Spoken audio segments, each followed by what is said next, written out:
kung sino man ang gumawa niya, no? Sana kung napapanood mo man to, kung nanonood ka man sa akin, good luck. Sino man ang gumawa niyan, good luck talaga, be. Just loving this moment. Can we stay here forever? I'm loving this moment. Can we stay here? Good morning, madlang people! Hi, mga besh! Diba, nakalugay ang lola niyo today? Good morning! Hi, yan. Say good morning to them. Good morning po! Say magandang umaga po! Good morning po! Say good morning, dali. Haba na ng hair niya, guys, no? Kailangan na siyang paputulan. Ang bilis sumaba ng buhok. Ah, dali. Pa, I see you. Pa, I see you. Peekaboo. Naglalaro siya, guys, ha? Peekaboo. Peekaboo. Oh, you're watching there in TV?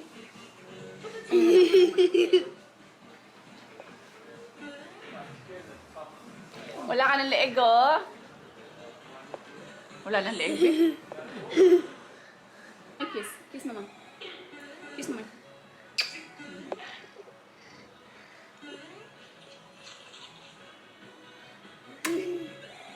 O, sige na, maubos ako memory sa imo. Ay, naku, nagigil. Nagigil ako, Ben. Nagigil ako sa aking bata. Ayan, say good morning first. Good morning. Say good. Come. Dali. Say good. Look at them. Look at them. See, Aryan. Oh, yan. Good morning. See, marunong na siya sumunod. Good morning. Lalo na yung ning. Favorite niya yung ning. Ganun lang siya. Ayan mga bash, o diba pulang-pula ang lola mo? Mainit kasi. Guys, ano muna, tawag dito? Hatitan ko lang muna ng lunch si Aryan. Normally kasi si Alp yung naghahatid sa kanya. Pero now, ako muna kasi may customer si Alp sa shop. Hindi daw siya makaalis. So, ayan, let's go to my daughter. Lunch, ikaw? Sorry, say hi, Anne. Hi! Medyo late kami kasi dito na si Alp na busy, diba, sa shop. So, tsura ko naman. Are you hungry? Hungry na ang anong buta. What's your ulam? Say tinolang. Tinolang manok.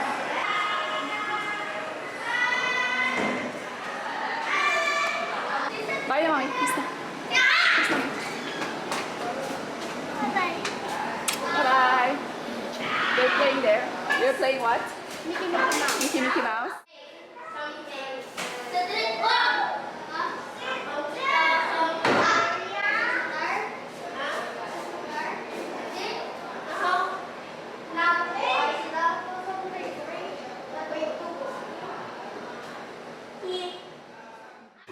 Tickle niya kami. Aryan, tickle daddy. Tickle daddy, Tommy. Tickle daddy.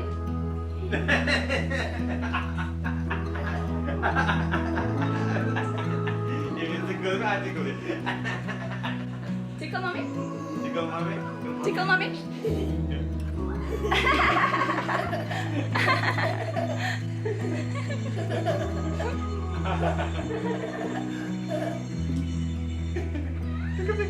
Kiss mama. Steady.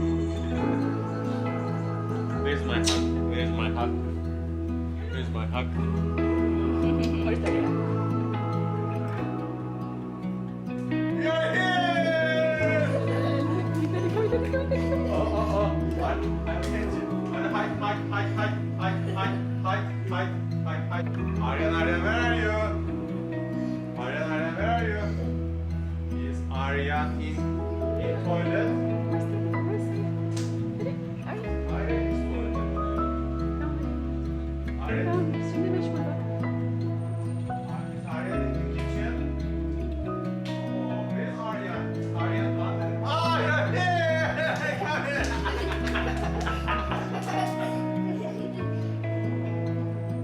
Oh, where's Aryan? Ali, Aryan. Aryan, where are you? Where's daddy? Aryan in toilet? Ask him. Don't move.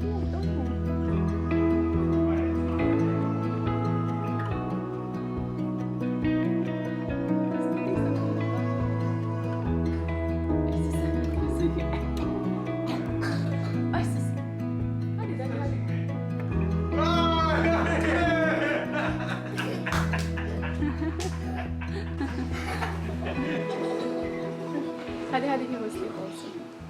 Hali na. Ta-da! Hi! How is your school? Shh, look at mama. Kiss mama. Ayan, let's go mga besh kasi maghanap kami ni Alt ng basta may asikasuhin chorba-chorba. Daddy, Sorry. na-miss ko tong ano, tong motor, be.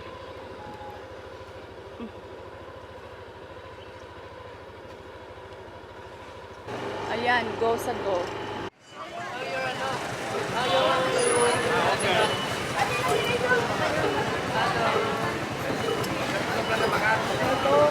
May nagbakal na?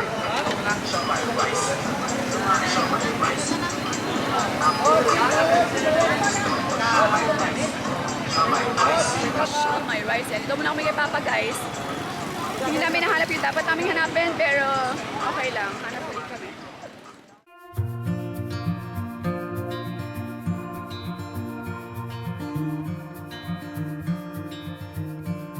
Close your eyes. Get some rest. I'm by your side. Lay your head on my chest.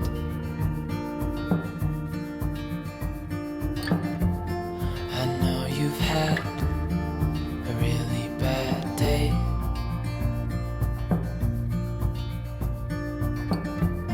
But I'm right here, it's gonna be okay.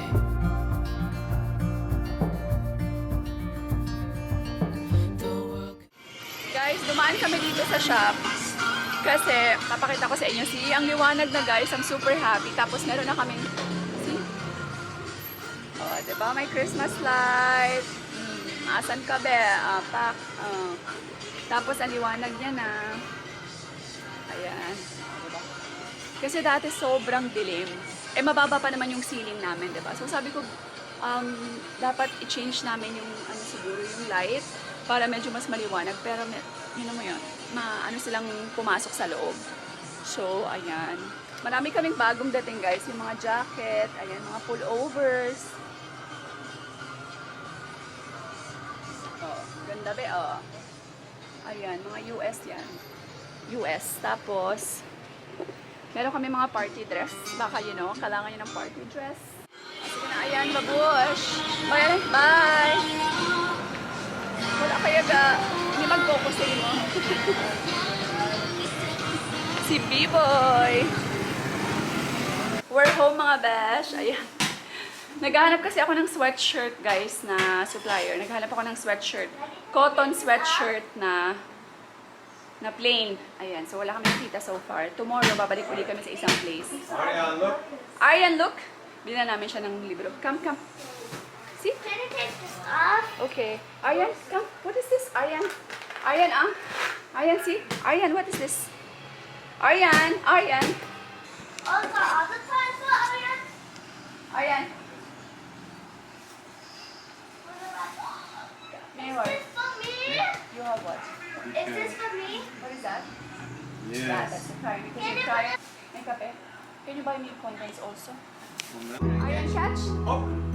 Yeah! Catch! Kabalo siya mag-catch. Throw attack. Throw attack. Throw. Ate Arya. 1, 3. Ready? Arya, ready? Go. Oh, ashkim, ashkim. Yeah! Ikaw, daddy. Daddy, can you let him catch? Catch. 1, 2, 3. Catch. Didn't Yeah! reach. Okay, mommy, mommy. 1, 2, 3, catch. Yay! Yes, Dad. Okay. Hop. Volleyball. You want volleyball?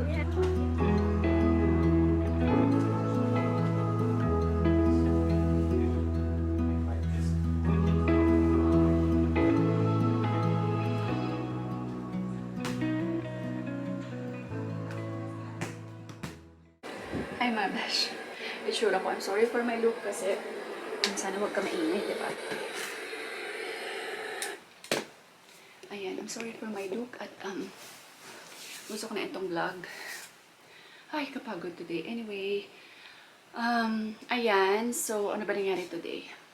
Gusto ko lang pala, may i-share ako sa inyo bago ko i-end tong vlog. I'm so disappointed today. katakot-takot na stress ang inabot ko dahil lang sa nangyari. Yan, meron kasi, di ba, alam mo nag-live selling ako, di ba? So, meron akong isang customer na parang feeling ko, hindi ko alam kung na-scam siya or na, anong nangyari, hindi pa namin maintindihan, no? Kasi, ang nangyari is, hindi ko na babanggitin yung name ng customer, ha? Kasi as per her request for, gusto niya maging confidential yung name niya. Anyway, ang nangyari, nag-message siya sa akin, sabi niya, ma'am, hindi naman po ito yung in-order ko sa inyo. Iba po yung dumating. Sabi niya gano'n. So, nagtaka ako. Pagtingin ko ng picture niya, sobrang ibang-iba nga talaga sa in-order niya. Alam niyo guys, kung ang in-order niya sa akin, hindi siya sa live selling. Nag-order siya sa akin sa FB post ko, sa Pre-Love Americanang hilaw ko na post, ng dalawang Old Navy. Nag-order siya ng dalawang Old Navy na bago guys, bagong Old Navy na dress. So, ang nangyari is November 10 pa lang, dumating na sa JNT, sa hub nila, hindi ko alam kung saan, hub sa Kabuyaw yata, yung package. Tapos, na-stock doon. Tapos, so ayun. Tapos, last week yata, nag-message na naman sa akin yung customer na wala pa daw. Sobrang busy ko guys. Hindi ko na rin nawala sa isip ko, so hindi ko na follow up. Tapos, yesterday, nag-message ulit sa akin ng customer at sabi niya, ma'am, yun nga, andito na po yung package, dumating na siya finally, pero hindi po ito yung in-order ko. So, anyway, so ayan be, ending, ang layo-layo ng in-order be. Alam niyo yung itsura talaga na ukay talaga yung mga laman. Kasi tapos, halo-halo, parang 4 yata, 3 to 4 pieces yung laman niya. Meron siyang parang jacket na checkered na red, merong mga 3 pantalon na slacks or trousers na ukay talaga ba yung quality niya. Which is kasi yung mga post ko, mga premium quality po yan siya be. Tapos pag ako nag-post, isahan lang yan, isang ano lang yan siya be. Or nag-live selling. Isang item lang yan. If t-shirt, t-shirt lang lahat. If blouse, blouse lang lahat yan. Yung natanggap niya, iba-iba talaga guys. As in, obvious talaga na. Tapos may mga sulat pa sa tape na hindi ko sulat. Alam ko yung handwriting ko, 'di ba? Hindi ko talaga siya handwriting. So nagulat ako, sabi ko, "Ma'am, I'm sorry, pero hindi ko po items 'yan. Hindi po 'yan galing sa akin." Tapos sabi ko patingin, tapos sinandan niya ako nung itsura na nung JNT na package. Ibang-iba na be. Ibang-iba na. Pati yung waybill, buti na lang yung JNT ko dito, pinipicturean nila yung mga pouch with the waybill on top. Tapos, sinisend nila sa akin every time na meron akong package. Na meron akong pa-cargo sa kanila. Consistent yan, be. So, alam ko na iba yon. Hindi ganun yung pagpapak. Alam niyo yun, hindi ganun yung pagpapak ng JNT ko talaga. JNT ko dito sa Iloilo. So, sabi ko, ma'am, wait lang po. Hanapin ko po yung picture sa akin nung time na sinend sa akin yan ng JNT. Yung pouch nyo. So, hinanap ko talaga be sa history ko ganyan. So, nakita ko finally. Sinend ko sa kanya. Ma'am, sabi ko sa kanya, ma'am, tingnan nyo, ibang-iba talaga po. Ang iba na be, talagang obvious na na-open na yung pouch. Tapos, puro scotch tape na lang. Tapos, obvious din na nireprint nila yung waybill. So, pag nag-reprint sila ng waybill, saan pa yon? Diba sa JNT yon? Actually, name ko naman yung nasa waybill. Hindi naman yan pwedeng open ng rider, tapos i-change nila tapos ilagyan nila ng bagong waybill. Diba? Imposible yan. Walang access ng ganyan yung mga rider.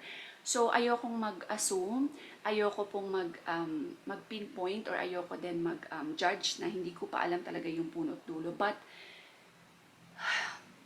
yun ang nangyari. Kasi yun hindi ko talaga maintindihan. Bakit naman? Pwede ba naman yung kasi ang tagal na stock sa JNT hub nila sa Manila. Hindi ko alam kung saan banda lang. Hindi ko pa nakaklarify. Sa Quezon City ba or sa Kabuyaw ba nila na hub? Kaya iimbestigahan ko yan guys. Hindi po pwede yan. Tomorrow pupunta ako ng JNT dito. Kakausapin ko yung supervisor nila at papakausap ko yung supervisor doon sa hub. Talagang hindi po pwede to. Meron talagang nangyaring something na kasi nag-stock siya sa hub nila for 2 weeks. Hindi gumalaw yung parcel ng customer ko. Okay? So, ayun na. May nangyari ng kababalaghan. Anyway, so hindi mo na ako magsasalita ng patapos, at hindi mo na ako magtalagang diretso talaga na sila talaga yung gumawa nun. But, yun yung story namin, yung side ng customer ko. So, I need to know what happened. And hindi tama yung ginawa. Nung gumawa nun, hindi tama. Nakaka-disappoint lang. My gosh, pati ba naman to? Pati ba naman yung damit na lang? Grabe. Ay, naku, kung sino man ang gumawa niyan, no? Sana kung napapanood mo man to, kung nanonood ka man sa akin, good luck. Sino man ang gumawa niyan, good luck talaga, be. Anyway, so, ayan, babalitaan ko kayo, Beha, kung ano yung... May plan nga rin akong i-post siya sa TikTok. Mali mo mag-viral, diba? At makita ng JNT man lang. Hindi po pwede to. Kahit na damit lang yon, the fact na kinuha mo yung hindi sa'yo, be. Bakit? Bakit kailangan mong i-open yun? Gagawa tayo ng paraan para, malaman man lang ng JNT ito. Anyway, yun lang guys ha. Nag-grant out lang ako sa inyo. Ano na rin siya? Awareness na rin. Anyway, yun lang guys ha. Thank you all so much for watching. Mag-edit pa ako. At sa next, ano ko po pala is, abangan nyo guys yung aking next na items is mga denim dress. As in, ang gaganda din ng mga denim dress ko. Abangan nyo yan. Ipopost ko. Posting lang po yan. Baka hindi ako makapag-live. Kasi mostly talaga mga ano siya. Mga magaganda yung quality. So, talagang for posting siya. Doon sa kabila kong page na Pre-Love by Americanang Hilaw. Follow nyo ko guys. May hindi ko nakapag-follow sa akin. And, ayan. Yun lang. So, yun lang guys. Thank you all so much for watching. God bless everyone. Stay positive all the time. And we will see you in the next time. Bye! Just loving this moment. Can we stay here